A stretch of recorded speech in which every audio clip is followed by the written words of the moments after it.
$17,642. That's what I got. That's how much this video is going to cost to make. So I've gotten a lot of compliments on videos lately as far as like how great the resolution looks, how high quality they look. Everything just looks really nice and they sound great.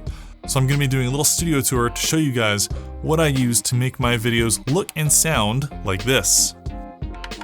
We're going to go vlog mode now because I can't show you the camera that I'm using from right there. By the way, for all of the equipment that I list in this video, I'm gonna have links and prices totaled out in the bottom so you can add up exactly how much everything costs yourself if you don't believe me.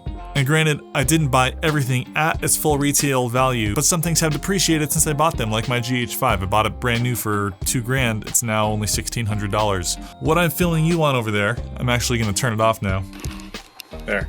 So what we're filming on over here, GH5 with the Sigma 18-35 on the Viltrox EF-M2 speed booster with a smaller rig cage and a wooden handle. And on top of that is the Rode VideoMic Pro Plus, which really I only use for scratch audio, meaning if my microphone goes off or I don't actually hit record or something happens, I have a backup track that I can use. And to monitor self, I'm always using the small HD focus. On top of that, we have some Manfrotto quick release plates onto a budget tripod that I found on eBay. And I forgot to include these in my total, whatever. Okay, that is my primary camera setup.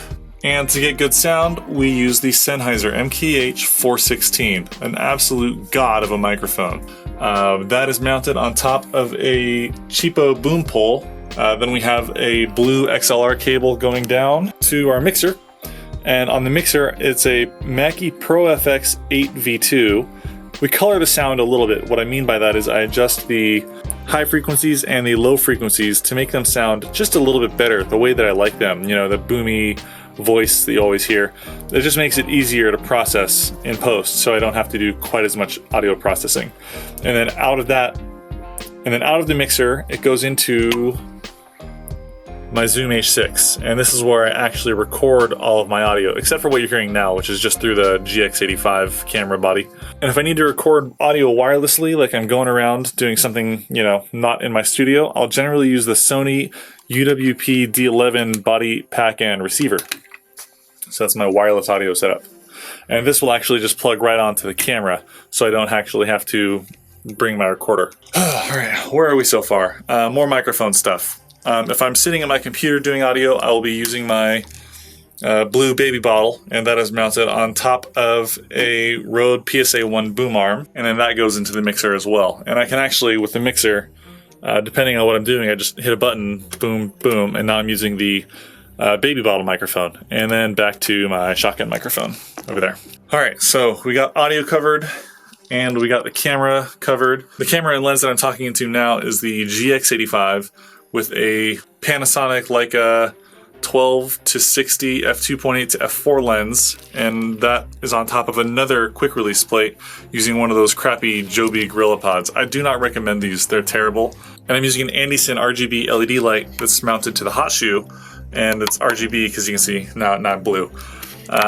This little light is really handy, and I'll go over some of the reasons why in my next video. Speaking of lighting, lights are very important. We've got the Aperture 120D up there as my main key light into a Glow 38-inch parabolic softbox, and that's mounted on top of a C-stand by Flashpoint. It's only 120 bucks. Great C-stand, comes with a lot of really cool accessories. And I've got the Godox SL60W over there behind me, and that's giving me a little bit of a rim light effect. And over here, we've got the Lupo Super Panel Full Color 30, which is my favorite RGB light by far. And it has incredible output. On top of that is the DOP 45-degree grid to give me that purple effect back there. And behind that one, we've got a KMTV Bolton Andromeda RGB Slim Tube. That one is really handy. See that? Make it brighter. Change the colors. The reason I like this one so much is because it's remote controlled and it fits in a place where I can't always reach. So I'm able to mount it in my background area where I need it to be, and I don't actually have to reach back there every time to turn it on and off. Other stuff that I use when I'm out and about, or if I need to go film somewhere, I will generally bring the Aperture 300D, which I have in its case right there, ready to go. And over here I have the Tri-8C, and I use that a lot as a work light situation. Because it's just awesome. It lights this whole area up nice and bright. I'll also bring that with me if I need to go shoot somewhere else because it's incredibly durable. That's my favorite light to bring with me if I need to go somewhere. Second favorite would be the 300D, simply because it's super bright. And if I'm sitting at my computer, I will be using the Lupo Super Panel Dual Color with a softbox on it. It's super bright. And it creates a nice soft light that lights me up perfectly. And that's storage. I film everything in 4K, this included, and I have to work with it on a RAID drive for speed. I use the Akedio Thunder 3 Quad X. It's down here.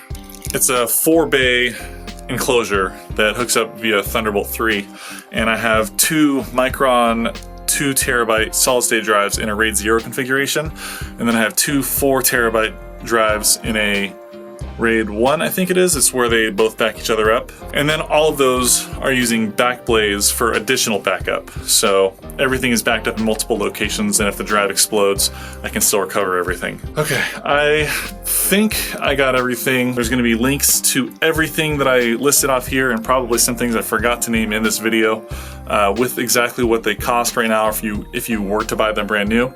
Yeah, so in my next video, I'm going to go over how I actually use all this equipment, what I do before I hit record, what settings do I use, how do I make it look so good, what do I do for post-processing, how do I make the audio sound great.